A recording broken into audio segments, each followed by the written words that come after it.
Salam bagi kita semua. Izinkan kami mempresentasikan mata kuliah Sastra Alkitab dan Hermeneutika. Judulnya Hikmat Orang Ibrani, Sastra Hermeneutik. Kami Halomunus Senturi dari program Magister Teologi Sekolah Tinggi Teologi IKSM Sentosa Asih.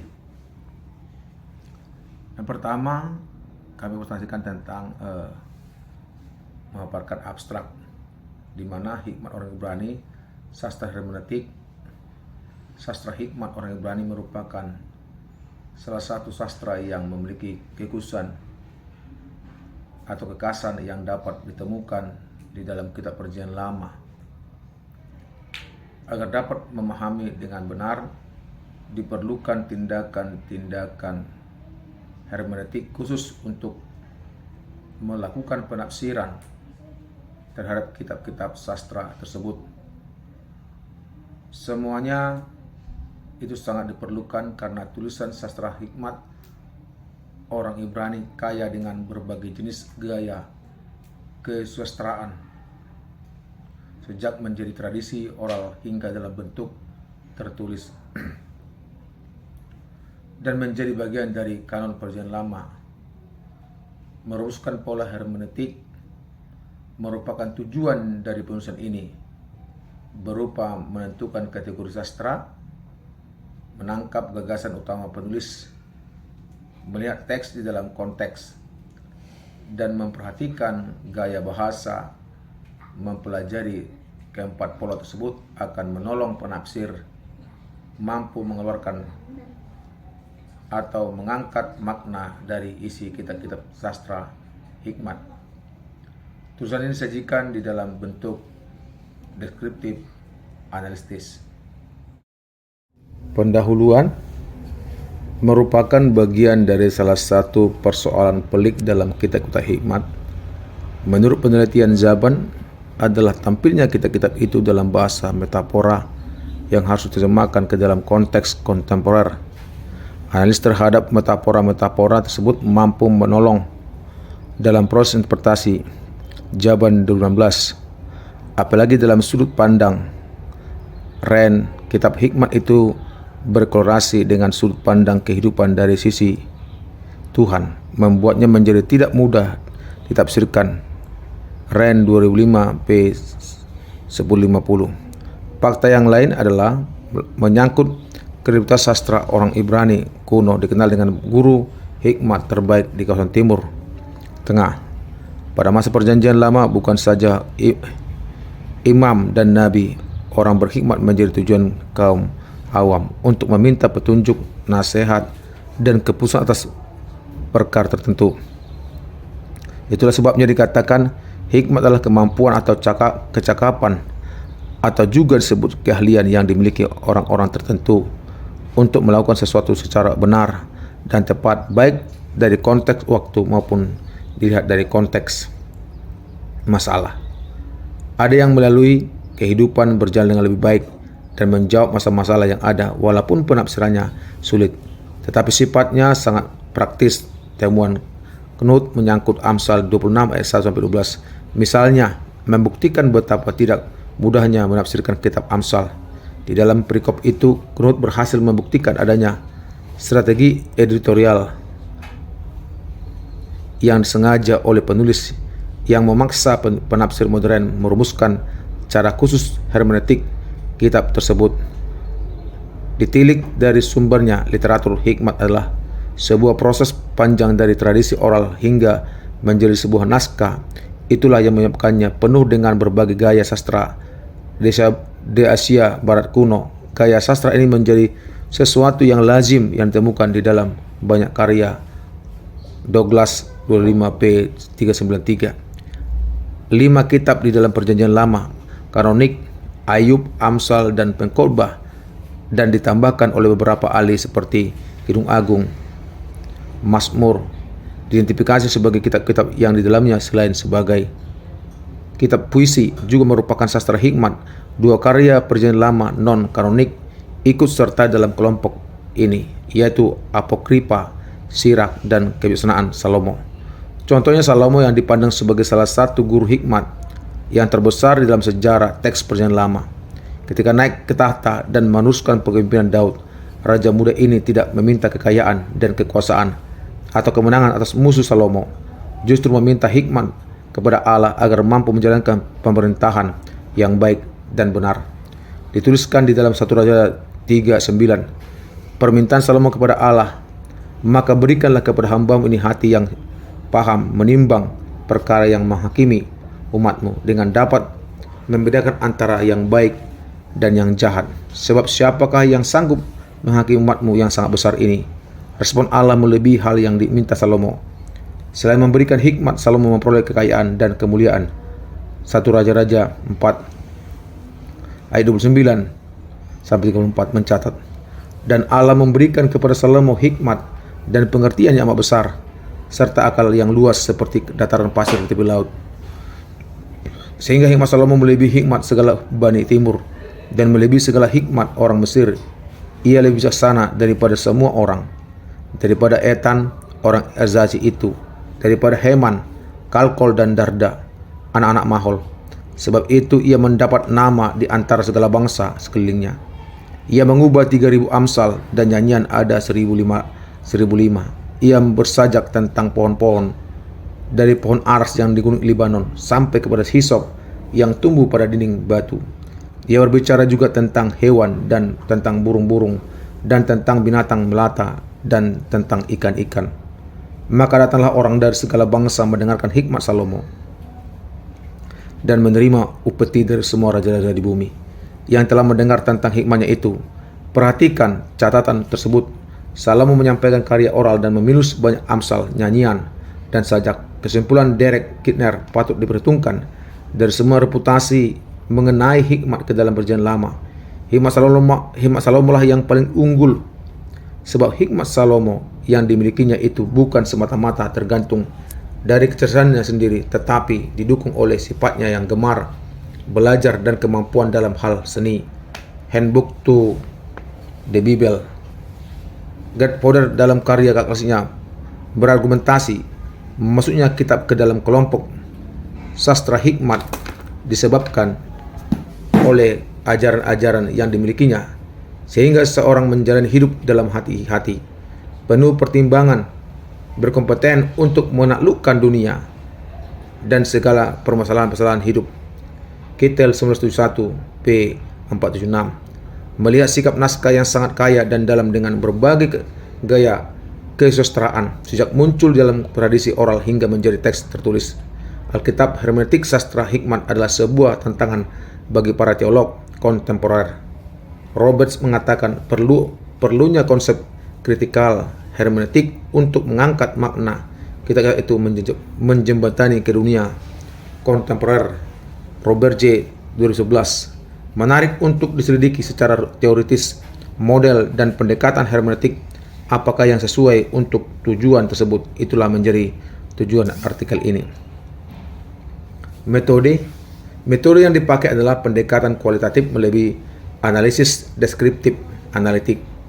Pertama-tama penulis memberikan deskripsi tentang sastra hikmat orang Ibrani, tokoh-tokoh sentral dalam ciri utamanya, untuk memberikan gambaran tentang eksistensi kitab tersebut. Kemudian dilanjutkan dengan analisis kitab menurut bentuk sastra hingga mengarah pada pola hermeneutik yang tepat sesuai bentuk dan struktur kitab. Untuk melengkapi pembahasan, penulis melakukan kutipan teks langsung ke dalam pembahasan. Pendekatan yang sama juga dipergunakan di dalam memahami isi kitab berdasarkan alam berpikir penulisnya dan gaya kesusastraan yang dipakai oleh penulis. Di sini penulis menggunakan metode diakronik dengan pertimbangan pembentukan seluruh kitab sastra hikmat lahir dari tradisi Israel kuno, dengan tetap mengakui bahwa sejumlah karya sastra tersebut tidak memiliki urutan logis. Kohler 12. Pengembangan analisis dilakukan dengan melihat struktur sastra dari teks-teks tersebut, walaupun tidak mengambil seutuhnya sebagaimana pendekatan kritik bentuk. Hal ini dilakukan untuk mendapatkan tipikal kesusastraan yang dipergunakan penulis Ibrani kuno di dalam teks, sehingga penafsir dapat memperoleh konteks teologis dari tulisan tersebut. Gaya sastra hikmat dan puisi di dalam kitab tersebut dengan sendirinya telah menjadi kunci hermeneutik penafsiran kitab-kitab tersebut. Hasil dan pembahasan. Pembahasan dimulai dengan memaparkan tujuan daripada sastra hikmat, ciri khasnya, serta bentuk kesusastraan yang dipakai para penulisnya. Ketiga hal tersebut memberi jalan dan untuk menyusun pola bagi hermeneutik. Tujuan sastra hikmat. Tujuan utama karya sastra hikmat orang Ibrani adalah ajaran untuk hidup berhasil dan permenungan tentang eksistensi manusia. Pemenungan ini dapat mencakup peran manusia di dalam kehidupan secara pribadi, hubungannya dengan sesama, dan berlebih, relasinya dengan Tuhan, Sang Pencipta, serta usaha untuk menikmati hidup di dalam alam ciptaannya dengan sukacita menurut peraturan-peraturannya. Rumusan Osborne sangat menegakkan hal tersebut. Hikmat bertujuan untuk menggunakan ciptaan Allah dengan tepat dan untuk menikmati hidup sekarang di bawah pemeliharaannya. Itu sebabnya Osborne mendefinisikan hikmat sebagai menghidupi kehidupan di dunia Allah dengan peraturan Allah. Osborne beralasan pusat dari tulisan hikmat bukanlah kehidupan sekuler, melainkan mengusung tema takut akan Allah. Desmond melengkapinya dengan membagi 3 kelompok hikmat bangsa Ibrani. Menurut kegunaannya, pertama, perceiving wisdom. Hikmat ini berguna untuk memahami dunia di mana manusia hidup dan beraktivitas. Kedua, action related wisdom. Hikmat jenis ini berguna untuk melakukan segala sesuatu berdasarkan resepsi yang benar, menyangkut perilaku yang benar dalam kehidupan sehari-hari. Ketiga, communicating wisdom. Hikmat yang digunakan untuk belajar mengajar, menasihati, dan mengevaluasi tindakan orang lain. Ciri sastra hikmat orang Ibrani. Osborne mengelompokkan 4 kategori sastra yang Ibrani berdasarkan fungsinya dalam kehidupan dan paradigma orang Israel. Adamo mendukung beberapa hal pendapat Osborne tersebut. Pertama, sifat hikmat yang memiliki orientasi praktis. Dalam sifat ini, hikmat pada umumnya diarahkan untuk menjawab tantangan dan persoalan kehidupan secara pragmatis, meliputi tata krama, hubungan sosial, hubungan kekeluargaan, penguasaan diri, etos kerja, dan sebagainya. Kedua, sifat hikmat yang menjelaskan ketergantungan kepada Tuhan. Tema sentral dari hikmat adalah membawa pembaca yang memiliki ketergantungan kepada Allah secara mutlak. Dengan demikian, hikmat orang Ibrani memiliki sifat religius melampaui kesusastraan Timur dekat kuno yang lebih pada unsur sekuler. Para penyair Ibrani membawa sastra mereka kepada pengagungan dalam penghormatan YHWH. Ketiga, sifat hikmat yang mengandung otoritas. Hal ini dirasakan bahwa hikmat bukan merupakan sebuah pewahyuan langsung seperti dinyatakan kepada para nabi-nabi di dalam perjanjian lama. Hikmat memainkan peranan untuk menyatakan otoritas tidak langsung ke dalam kehidupan manusia melalui orang-orang bijaksana yang menyebarluaskan hikmat itu sebagai sintetis dari ketiga hal penting: Allah, tradisi, pengalaman hidup. Keempat, sifat hikmat melainkan peran untuk menyatakan otoritas tidak langsung ke dalam kehidupan manusia melalui orang bijaksana yang memperluaskan hikmat itu sebagai sintetis dari ketiga hal penting: hal tradisi, alat Allah, tradisi, pengalaman hidup. Keempat, sifat hikmat berkaitan dengan penciptaan. Hikmat perjanjian lama harus dilihat dalam frame teologi penciptaan. Sastra hikmat diarahkan untuk mereposisi kehidupan manusia di dalam kerangka penciptaan yang harmonis dan indah. Dalam hal ini manusia harus memaknai dirinya di dalam tatanan pengaturan Allah. Kategori yang dikemukakan oleh Lewin sedikit berbeda dari pendapat Osborne di atas. Menurutnya pada 4 natur utama dari karya sastra hikmat orang Ibrani. Pertama, hikmat berawal dari sikap takut akan Tuhan. Contohnya kitab Amsal. Perasa takut akan Tuhan bukan hanya dimulai di dalam Amsal 1:7. Takut akan Tuhan adalah permulaan pengetahuan, tetapi orang bodoh menghina hikmat dan didikan. Perasa ini bahkan muncul lebih dari 13 kali dalam keseluruhan Amsal dan menjadi salah satu faktor kunci isi kitab tersebut. Semua ini merupakan cerminan hubungan Israel dengan YHWH. Dengan kata lain, apapun bentuk dan pesan hikmat, penekanan utamanya adalah membawa orang memiliki kehidupan yang takut akan Tuhan. Kedua, mirip dengan perkenaan Osborne. Lowen mengatakan bahwa hikmat harus dilihat dan diterima sebagai gaya hidup di dalam kerangka penciptaan Allah.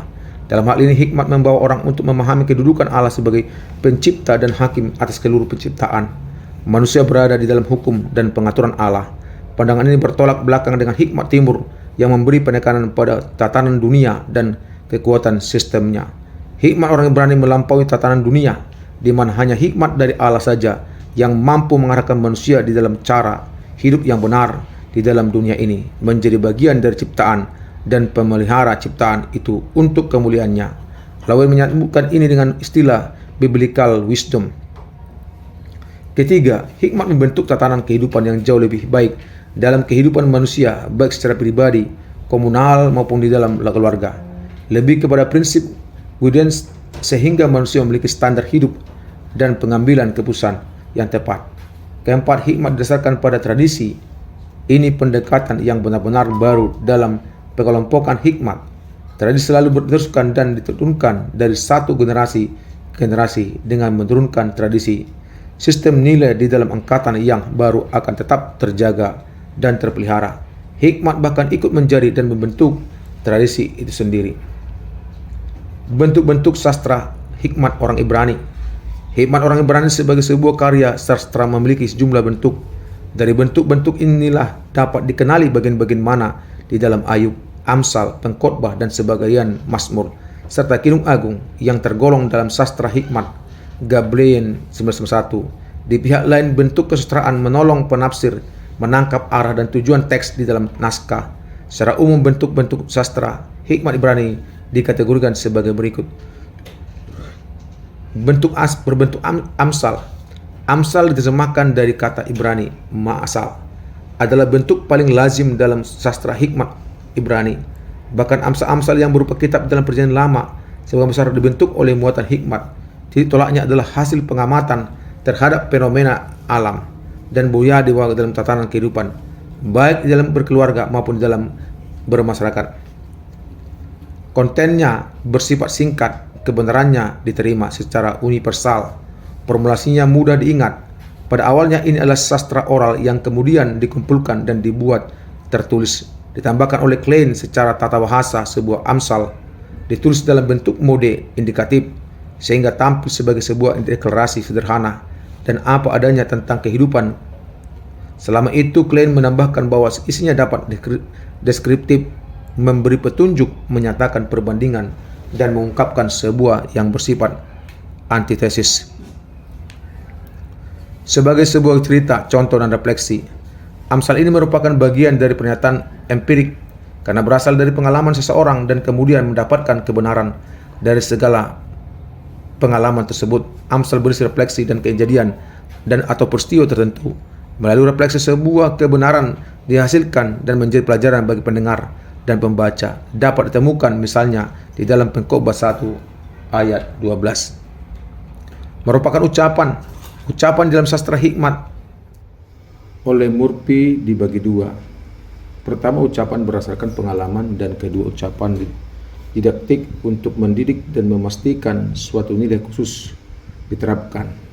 Ada beberapa jenis ucapan di dalam sastra hikmat, yakni ucapan-ucapan perdebatan atau dikategorikan sebagai sebuah dialog, menyampaikan perdebatan atas situasi atau topik tertentu, ucapan-ucapan berkat atau Mazmur 1 ayat 1, ucapan pengajaran dan didikan Amsal 8 ayat 33, penuturan atau ucapan hikmat Amsal 9 ayat 1-6, ucapan pribadi atau monolog Ayub 17 ayat 1-16,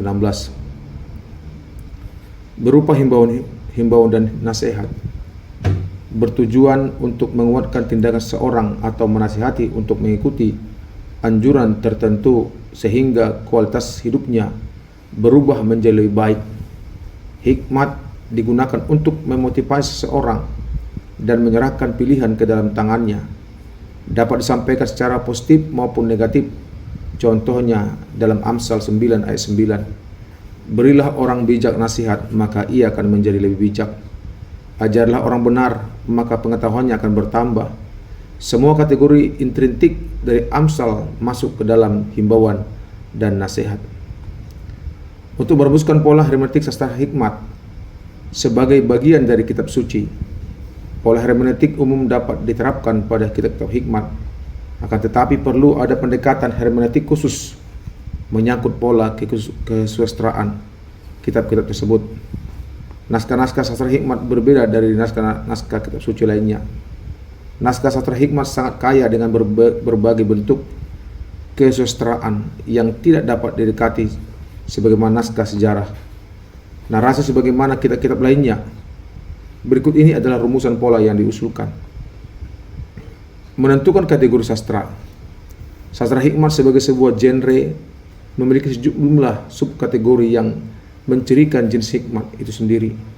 Itu sebabnya langkah pertama untuk menafsirkan sastra hikmat orang Ibrani adalah menentukan kategori sastra tersebut, apakah tergolong amsal, pengajaran, refleksi, ucapan, nasihat atau alegori. Amsal misalnya, hal-hal penting yang diungkap di dalamnya bukanlah kebenaran mutlak, melainkan sebuah kemungkinan yang mengarahkan dan membentuk perilaku dan memberikan pilihan. Jika melakukannya akan mengarahkan hidup menjadi lebih baik. Dengan kata lain, penafsir harus melihat amsal sebagai paparan prinsip-prinsip hidup yang praktis daripada sebuah legalitas hukum. Bisa jadi sebuah amsal dapat menjadi inspirasi pada satu persoalan atau fakta, tetapi tidak tepat jika diterapkan pada situasi lain yang mirip. Termasuk isinya, amsal seringkali menyatakan sesuatu dengan cara yang bertolak belakang dari maksud sebenarnya. Oleh sebab itu, ekspresi kebenaran yang diungkapkan di dalam sebuah amsal haruslah ditafsirkan secara komprehensif dengan melihat sifat-sifat amsal sendiri. Apabila sebuah sastra hikmat disampaikan dalam bentuk pengajaran, maka penafsir harus menangkap terlebih dahulu motif apa yang hendak diungkap di dalam pengajaran tersebut. Beda dengan amsal yang hanya memberikan alternatif pengajaran, menuntut respon dan disampaikan secara imperatif. Pengajaran pengarah pada suatu hal yang dituntut harus diperbaiki atau dirubah atau dilakukan demi tujuan yang baik. Biasanya terdapat hal tertentu dalam sastra itu sendiri yang mengungkap alasan mengapa pengajaran tentang topik tertentu itu disampaikan. Tujuan utama dari sebuah pengajaran adalah perubahan perilaku. Tuntutan perubahan inilah yang harus diungkap oleh penafsir. Menafsirkan cerita, contoh, dan refleksi sangat mudah. Penafsir dituntut mempelajari pengalaman-pengalaman yang terdapat dalam cerita tersebut dan menjadikannya teladan di dalam kehidupannya sendiri. Biasanya terdiri dari hasil pengamatan terhadap cara seseorang menjalani hidupnya atau sejarah kehidupan tentang orang tersebut. Prinsip utama penafsirannya adalah menemukan moral dan cerita dan refleksi yang hendak disampaikan. Moral cerita itu kemudian disusun di dalam prinsip-prinsip praktis yang dapat diterapkan di dalam kehidupan dan prinsip mana yang harus ditolak. Sastra hikmat yang dinyatakan di dalam bentuk ucapan dapat dimengerti dan ditafsirkan dengan mengikuti alur dialog. Misalnya ucapan-ucapan yang keluar dari mulut Ayub sebagai respon atas penderitaan yang dialaminya. Ucapan-ucapan tersebut selalu memiliki pokok utama yang disampaikan di dalam penekanan-penekanan melalui tema, kalimat yang berulang atau kata-kata tertentu yang menonjol.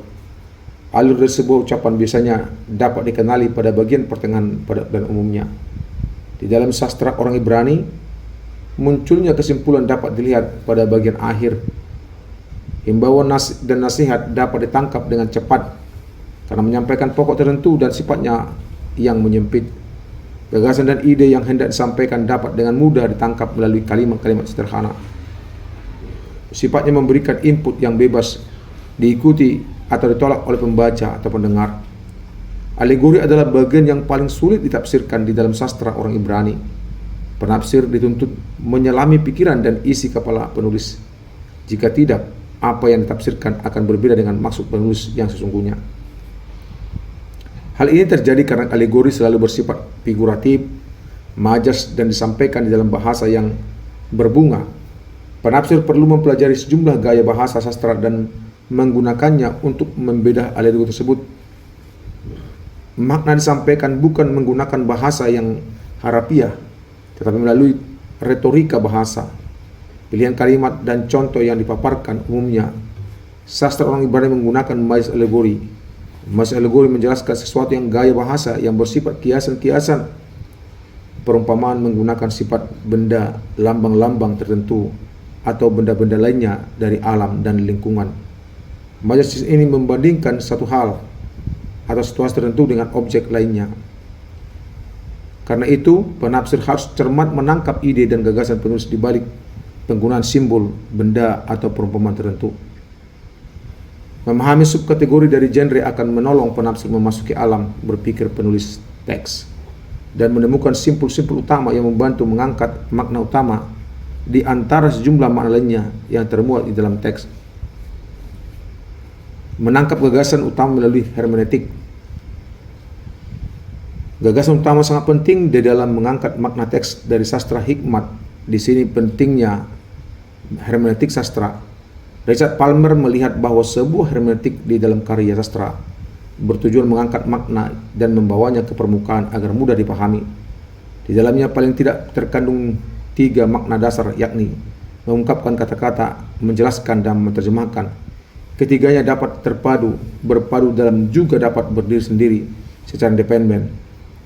Berdasarkan pendapat Palmer, itu dapat dipahami bahwa penafsir sastra hikmat dituntut untuk paling tidak mengungkapkan kata-kata utama dari sastra hikmat tersebut dan atau menjelaskan maksud daripada teks dan atau menerjemahkan sebuah teks sastra ke dalam bahasa yang dapat dipahami secara kontemporer, apalagi sastra orang Ibrani yang identik dengan permainan kata-kata. Gagasan utama seringkali tersembunyi dalam permainan tersebut. Hermeneutik diperlukan untuk menemukan gagasan tersebut dan menyajikannya kembali dalam kalimat yang dapat dibaca secara harafiah. Gagasan utama dalam teks-teks sastra hikmat di dalam Amsal dapat dilihat pada bagian awal atau akhir teks. Sedangkan di dalam kitab Mazmur, gagasan utamanya dapat ditemukan di alur teks dalam pola pernyataan. Kesimpulan, gagasan di dalam kitab Pengkhotbah umumnya muncul dalam kalimat-kalimat pendahuluan dan kemudian diikuti penjelasan. Sedangkan di dalam kitab Ayub dapat ditemukan sepanjang dialog dan monolog dari teks. Gagasan utama dan monolog penafsir memilah makna utama daripada makna sampingan. 2. Mengambil kesimpulan dari teks yang penuh dengan permainan kata-kata. 3. Membedakan mana tujuan dan mana penjelasan dari tujuan. 4. Memahami teks-teks majas alegori. 5. Menyingkirkan pengaruh kalimat-kalimat terpelengkap dari kalimat utama teks. 6. Mengambil kesimpulan. 7. Memahami teks secara keseluruhan dan melihat keterkaitan kontekstualnya. 8. Membantu menemukan padanan semantik di bagian lain dari teks. Melihat konteks, ada 2 konteks yang perlu dicermati. Konteks dari teks berupa penempatan kata-kata kunci dalam rangkaian kalimat, dan konteks dari isi teks dengan memperhatikan aspek sejarah, sosial, budaya, antropologi. Perhatikan faktor-faktor yang mempengaruhi makna. Pujian Salomo kepada gadis Sulaime dapat dijadikan contoh. Kiranya ia mencium aku dengan kecupan, karena cintamu lebih nikmat daripada anggur. Harum bau minyakmu, bagian minyak yang tercurah namamu. Oleh sebab itu gadis-gadis cinta kepadamu. Tariklah aku di belakangmu, marilah kita cepat-cepat pergi. Sang Raja telah membawa aku ke dalam meligai-meligainya. Kami akan bersorak-sorai dan bergembira karena engkau. Kami akan memuji cintamu lebih daripada anggur. Layaklah mereka cinta kepadamu. Memang hitam aku, tetapi cantik, hai putri-putri Yerusalem. Seperti kemah orang Kedar, seperti tirai-tirai orang Salma. Janganlah kamu perhatikan bahwa aku hitam, karena terik matahari membakar aku. Putra-putra ibuku marah kepadaku. Aku dijadikan mereka penjaga kebun-kebun anggur. Kebun anggurku sendiri tak kujaga. Ceritakanlah kepadaku jantung hatiku di mana Kakanda mengembalakan domba. Di mana Kakanda membiarkan domba-domba berbaring pada petang hari. Karena mengapa aku akan jadi serupa pengembara dekat kawanan domba teman-temanmu. Kidung 1 ayat 2-7. Teks di atas menggambarkan ekspresi sukacita atas cinta sekaligus menjelaskan konsep kecantikan sang gadis. Di situ ada kata-kata hitam yang jika ditinjau secara historis, gadis yang sedang mendekspresikan dirinya itu memang kulitnya hitam, legam, dan bibirnya tebal atau kiasan dari tenda kulit yang hitam, legam seperti kemah orang Kedar. Gadis Sulaimit di dalam teks-teks Cinta Kidung Agung menggambarkan dirinya demikian. Analis ini mengatakan bahwa itu memungkinkan adalah Abishag, gadis perawan yang menemani masa tua Daud hingga matinya ayah Salomo ini. Konteks sangat penting di dalam menafsirkan sastra hikmat.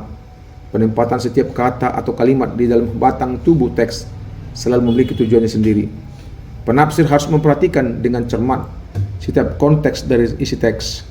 Konteks membuka jalan di dalam memahami teks-teks yang panjang dan pernyataan-pernyataan yang sambung menyambung. Konteks memandu penafsir pada makna menurut cara pandang penulisnya. Bagian ini tidak mudah karena alam berpikir dan budaya penulis tidak sama dengan penafsir. Maka melihat keseluruhan maksud penulis dalam sastra hikmat kadang jauh lebih bermanfaat daripada menelitinya satu persatu. Perhatikan gaya bahasa. Teks sastra orang Ibrani identik dengan penggunaan gaya bahasa. Salah satu yang menonjol menurut Osborne adalah hiperbola. Tujuan utama dilukiskan melampaui makna harfiahnya. Osborne mengatakan banyak teks dengan sengaja membesar-besarkan sesuatu dan melazimkan sesuatu. Penafsir harus mendeteksi keberadaan gejala ini dalam teks. Hiperbola yang tidak terdeteksi dapat membelokkan makna teks, bahkan mengaburkannya. Oleh sebab itu, langkah pertama melihat terlebih dahulu apakah sebuah teks sedang menggambarkan sesuatu dengan lazim atau membesar-besarkannya. Biasanya hiperbola diperlukan untuk memberi penekanan dan penegasan akan maksud penulis kepada pembacanya. Lihat, misalnya gambar yang dipakai penulis pada Mazmur berikut ini. Air mataku berlinang seperti aliran air, karena orang tidak berpegang pada Tauratmu. Mazmur 119 ayat 136. Tidak ada aliran air mata dari seorang yang menangis jatuh dan menjadi aliran air. Ini adalah penggambaran yang hiperbola atau dilebih-lebihkan. Selain memberikan penekanan tentang kesedihan, penulis Mazmur ingin membangun ketegasan bahwa Taurat Tuhan itu harus dipegang erat di dalam kondisi apapun. Perhatikan juga teks berikut ini dalam Ayub 27 ayat 20. Kedahsyatan mengejar dia seperti air bah. Pada malam hari ia diterbangkan badai. Selain hiperbola, beberapa gaya bahasa yang umum dijumpai di dalam kesusastraan juga muncul di dalam teks-teks hikmat orang Ibrani, seperti metafora, simili, sinekdot, antromorf, personalifikasi, interogasi, dan ironi.